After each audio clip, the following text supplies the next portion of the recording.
elaborate deal. And Mike Bianco retweeted it like before the series, and I thought, my gosh, like who is this coach? Like, this is not the guy that I've watched for the last 20 years.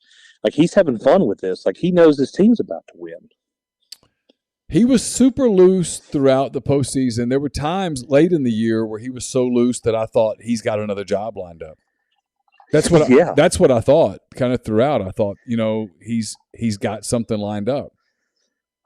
Yeah, I'm with you. I mean, that's kind of where it felt like he's losing. I was like, yeah, I know where I'm going next year. I'm going to be in Colorado or whatever. But yeah, I mean, it was. Well, there were rumors that it was super loose, and there were rumors it was Kentucky. That was the rumor that was out there, was that he was going to Kentucky. That it was that's where he was headed. That it was going to get done. In an alternate world, Mike Bianco's at Kentucky and Lane Kiffin's at Arkansas. Oh, it could have easily happened. Yeah. Could have easily happened. Now I'm kind of glad they released the Arch news now. I mean, obviously we've known it for you've been telling us for, over a year now that that's what's going to happen. And, but, that kind of got thrown out in the dishwater this week with this. I mean, it's probably the best release ever for that news. You've been a fan for a long time. What was today like for you? I still haven't settled it in yet. I mean, I'm trying to celebrate, but it's I'm maybe tomorrow it'll settle in that this has happened. I knew that even if we lost today, that tomorrow was probably going to be an easy win. I mean, I know DeLucia's on short rest again, but you feel like the guy's a competitor, and now you're going against, their bullpen guy and their Sunday starter, and you feel like, even if we don't win today, like, I'm probably going to get it, but it's going to be a long day. I really wish we'd get it. And then they go up, 2-1, and you're like, man, now we're going to have to go to that day. Like, golly, get this guy, just get him out for what, just get him out of the game. Let's see if we can't manufacture something. And Elko comes up, and I'm watching it with some mixed crowd, because there's some guys that I pulled for last year with Mississippi State. I was like, guys, I know how this would feel for me. Y'all are my dear friends, so I hope that y'all win this. It's going to be hard with y'all rubbing it in my face, but I hope that y'all win this. And anyway, I watched it with some of those guys today, and they said, what happens if Elko hits this bomb? And I said, that's too storybook, right? Do we build a statue before he even gets back for the parade? Good gosh, like what happens there? And so and then you have the wild pitches, and you're like, oh man, they're tight. The crowd's getting to them, and I felt kind of good. And right before the last pitch, we went around everybody, and I held up a number one, and I go, for the first time in my life, I'm going to hold up my, we're number one sign and really mean it. Like, this is the first time ever in my life where that's actually true. This isn't, number 23 ranked Ole Miss beating LSU in 1997 or whatever. Like, this, we're literally about to be number one, and it happened. Yeah, it's just a remarkable day. It really is. By the way, I think I have fixed our Skype issue for a minute. I've had to come up with a different. Good deal. Have a great time. Thank you, Cole. For doing this. Appreciate the time, buddy. Thanks, bud. All right, I've got a new number up here. Give me a minute to get out of this page and go to here. Got to get rid of the bots.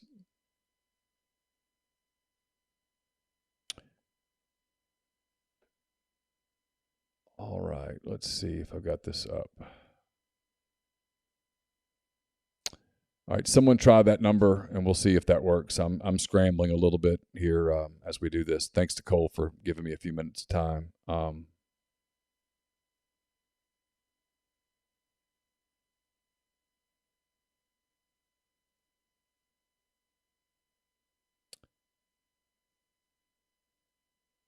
Someone try that number if you can. 662-259-8534. Try that number, 662-259-8534. We'll see if that works. If that doesn't work, I don't really know what else to do.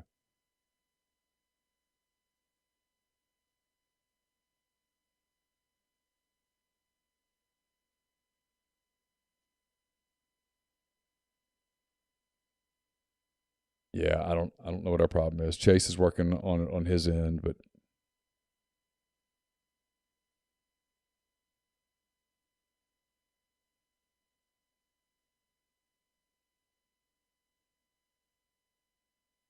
not really sure that I know what to do. Yeah, Dub says, we're serious when we start getting those calls. It says it's busy.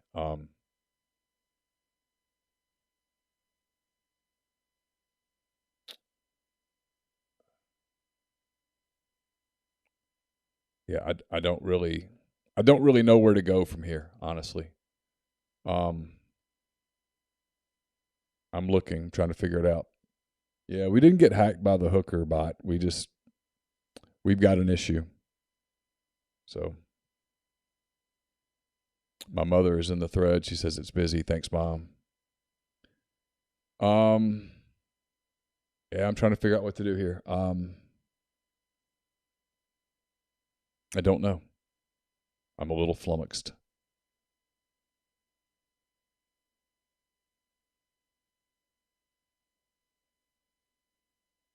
I'm not going to be here Wednesday night, Webb. That's the problem. I'm going out of town on Wednesday, and Chase is going to be at the parade. So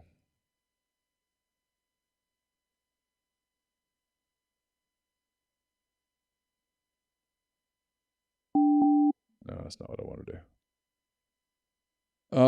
Trying to figure out how to take calls.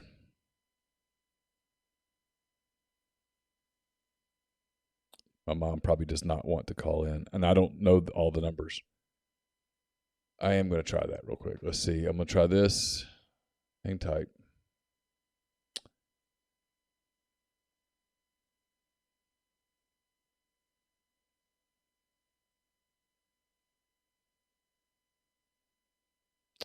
Everybody hang with me. I'm trying to figure it out.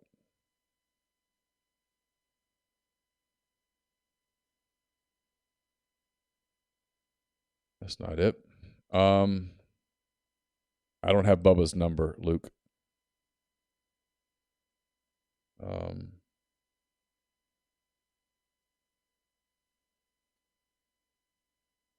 Told it's going to be fixed here in a few minutes, so working on that. So hang tight. I'm going to sign out of this. I'm going to sign out of this account and go to a different account. And let's see if it works. Just bear with us.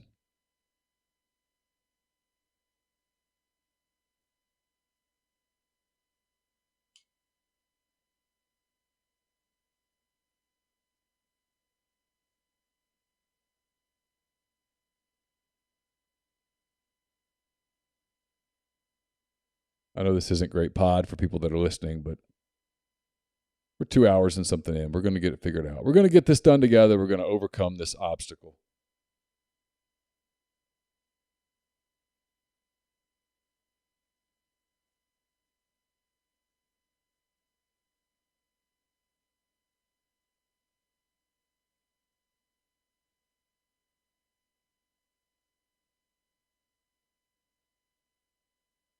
I don't even know a story time right now. PC says give a story time. I really don't have one. Team arriving tomorrow at the Walk of Champions. Someone says which finally means something. That's a cool thing. Let's see. I'm entering a code now.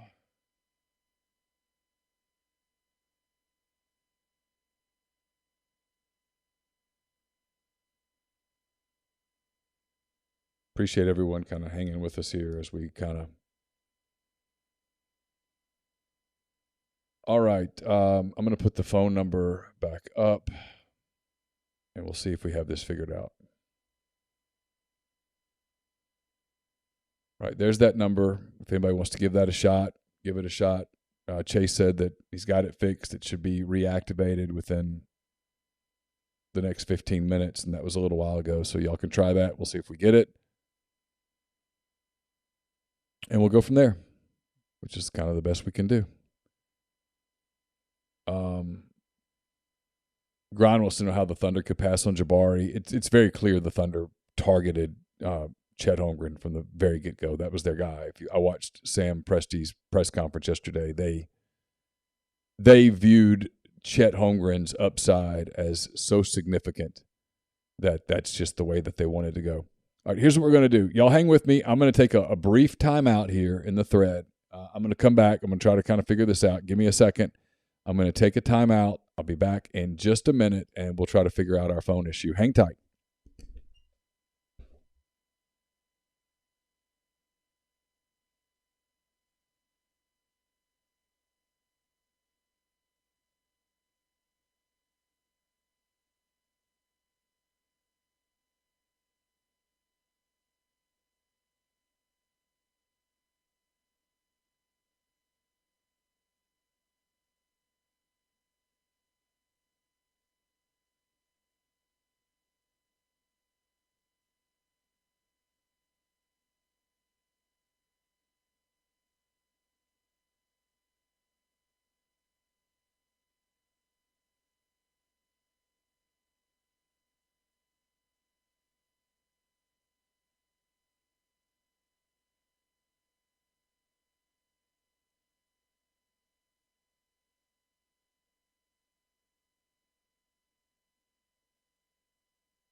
All right, I'm back. Let's see if we can get this worked out. I'm going to do this one more time. I'm going to cancel out of Skype. I'm going to reopen Skype and see if that does it. No, I did not have to do that. That's not what it was. All right, try the number now, somebody. Let's see if we got it worked.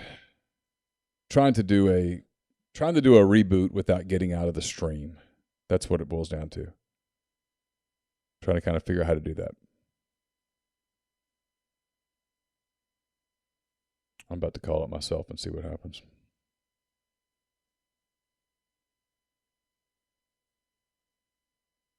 At some point, it just kind of is what it is.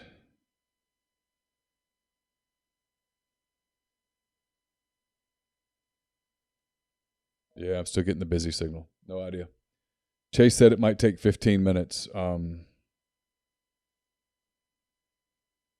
apologize. Kind of one of those things really out of my control. I'll take questions in the thread while we give it 15 minutes. I don't think it's been 15 minutes. Yeah, Webb wants to hear Bubba. I'd like to hear from a lot of people tonight. I apologize. There was no way I could have known this was going to happen. Just is what it is.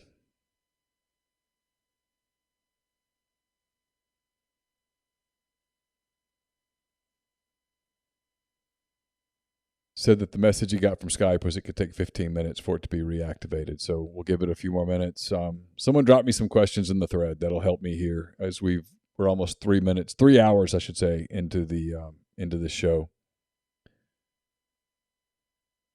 I don't want to break down the football depth chart.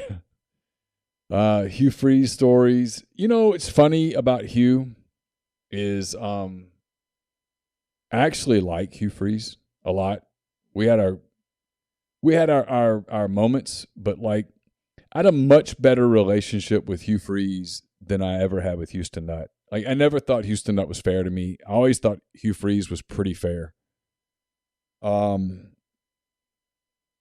actually thought he was a good guy. I just think the acclaim got to him and changed. I thought he changed. He became, when celebrities wanted a piece of him, he didn't know how to say no. I think if he had had some people around him who could have said, hey, you're kind of losing yourself a little bit. I think that would have helped him a lot. But he kind of surrounded himself with kind of yes men and also people who weren't used to that either. And that's one of the things that happened to him. But I actually have a lot of empathy for what happened to Hugh. The NCAA came after him, and I think he felt like a victim and all of that. Have I ever covered a team that won a national championship? I basically covered LSU football 2003 when they won the national championship. I covered like 9 of their games. I was there, a lot of midweek stuff, so I kind of felt like I covered that was kind of something close to a national championship. But this is probably the closest I ever did. I covered a Saints team that went to the NFC Championship game. They lost to Chicago in the NFC title game the year that that Peyton Manning and the Colts won the title. What does Scott Woodward feel like tonight?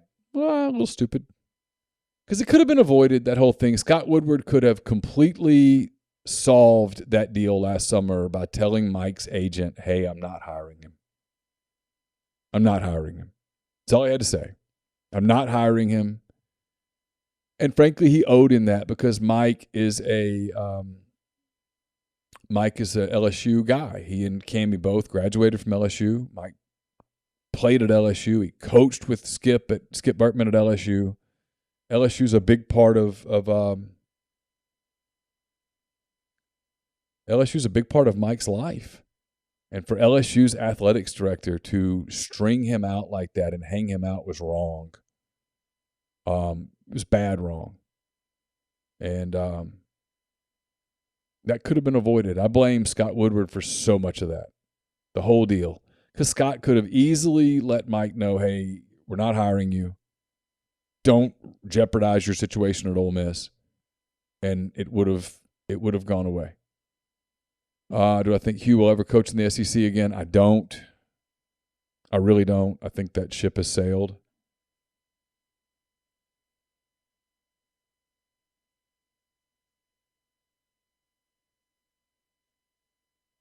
By the way, it appears that there might be a Skype problem that's not us, but is actually Skype.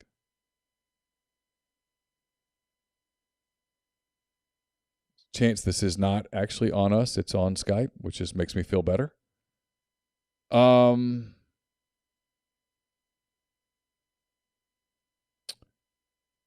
see, I was looking for some. I know I missed a few. Where does this move Ole Miss in terms of an athletic program as a whole in the SEC? I said this earlier. I think this shows anybody that doubted it that you can win big at Ole Miss. Is it going to be more difficult than it is at some other places? Of course. But you absolutely can. And when you look at the fan support this week in Omaha, Nebraska, during what is essentially a recession, the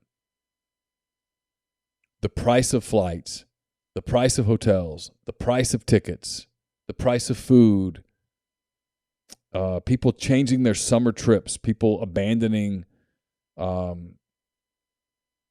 previously scheduled vacations, leaving the beach to go to Omaha, Nebraska, which is not an easy place to get to.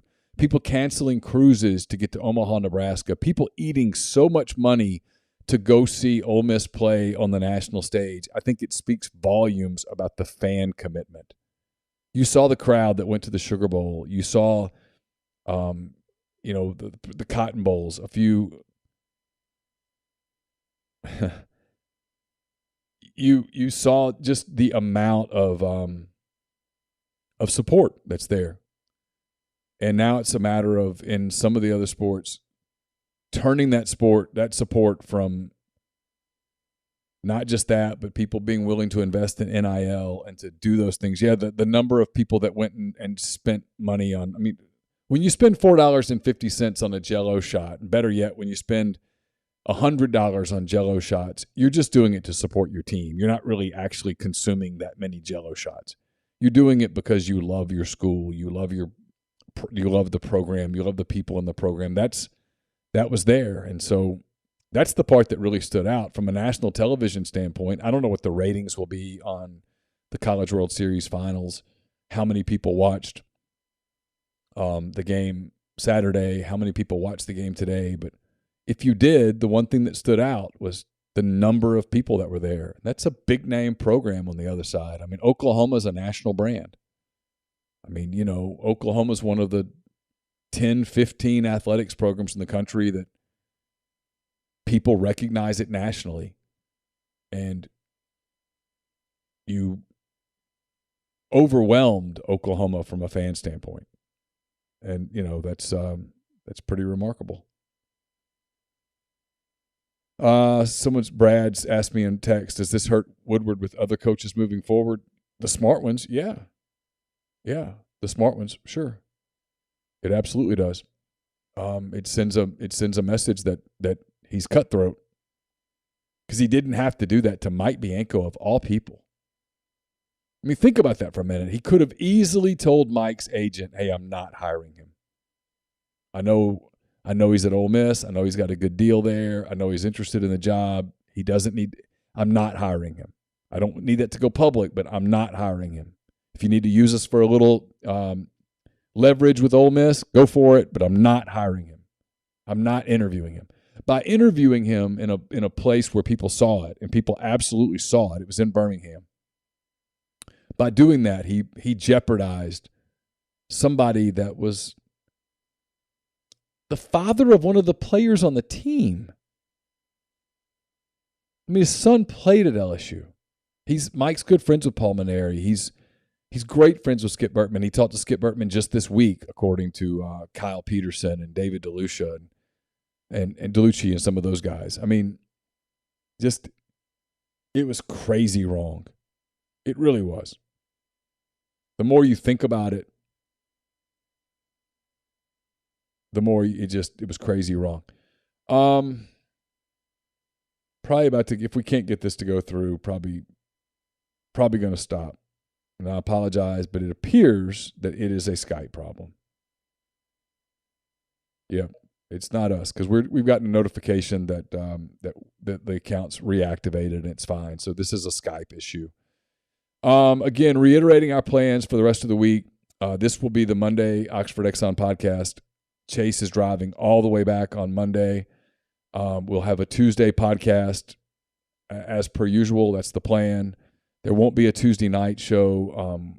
I've got stuff going on. Chase is exhausted. He's been gone for 9-10 days. I've done a lot of these late shows. I'm a little tired myself. I'm leaving on Wednesday. I'll be gone the rest of the week. I think we'll do a Thursday show. Chase will be at the ceremony on Wednesday, the parade on Wednesday. And then the last part of this week is going to be a little slow. I think Monday is a week from tomorrow is July the 4th. So we're going to take that time off.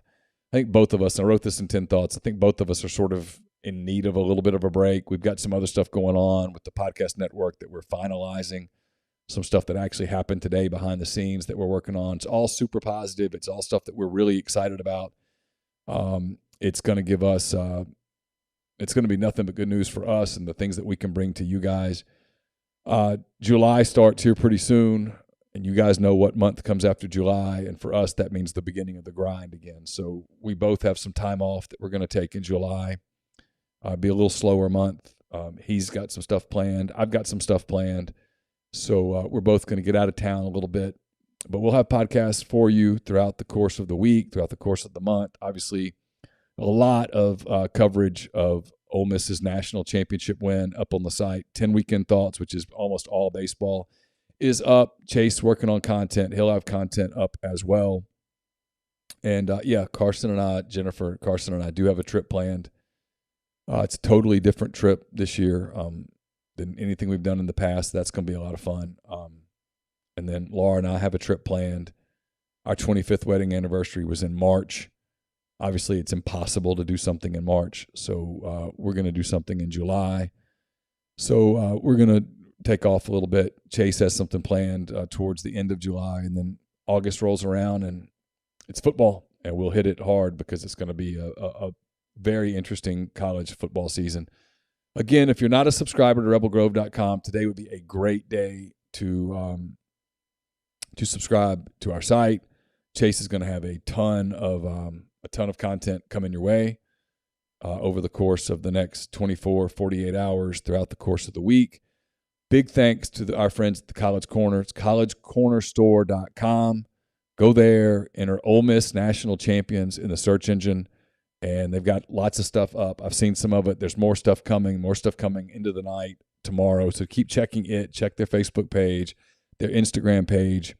And big thanks again to the Clearwater Group, to Corinth Dental for helping with our coverage over the course of the last 9 days, 10 days, whatever it's been in Omaha.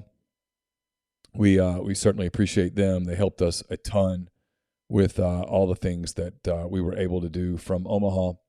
If you're on your way home from Omaha, be safe driving.